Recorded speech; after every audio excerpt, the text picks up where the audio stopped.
It takes a village to raise a child means to me. And I'm involved in year 2 of the 3-year Love Church ministry.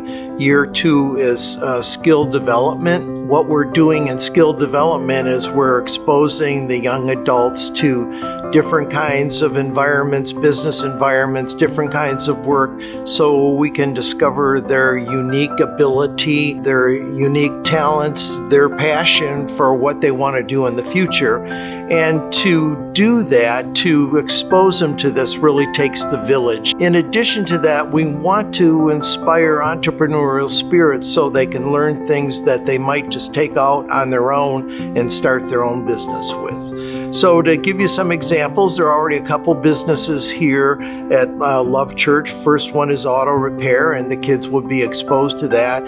And the key part of that is getting an ASE, Automotive Service Excellence certification. Once they have that, they can go just about anywhere they want. The second part would be Love Church's LED childcare program. That's Love Early Childhood Development. And so there are certifications involved in childcare that they could develop also. The third part is where the village comes in. So one of the things they asked me to do when I first came here as a volunteer was to help supply some bunk beds for the new young adults that would be coming here, because they're expanding from 4 to 40 kids, and they wanted some bunk beds. In my work with NeighborLink and with Carpenter Sons out of St. Vincent de Paul Society, I was exposed to an organization called Sleep in Heavenly Peace. Their ministry is to make sure no child ever sleeps on the floor, so they build bunk beds.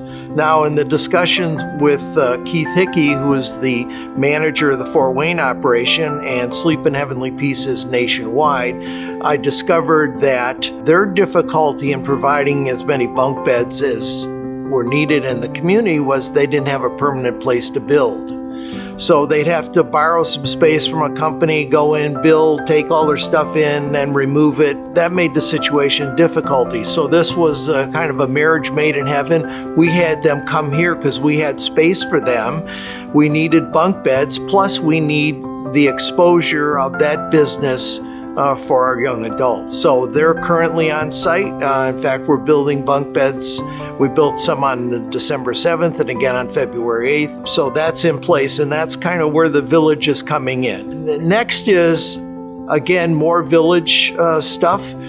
We have a partnership with Goodwill Industries, and Goodwill has told us that we can bring our young adults to their stores and let them get retail experience if they have an interest in that. The fourth is, we've got a large warehouse here, and we're cleaning out the warehouse so that we can offer space to companies who might want to have an additional operation here at Love Church. And with the caveat that if you bring your operation here, that the young adults here will have access, exposure, and training to what you do, on what you do. The fourth part of this is we're looking to partner with WFFT TV. And they have a Skill to Work program, and we'd like to partner with them and bring some of that here so that we could teach the kids welding, plumbing, electrical kinds of things. So that's how the village is involved in helping us expose the kids and skill development part of the 3-year Love Church program. I recognize that the village and the members of the village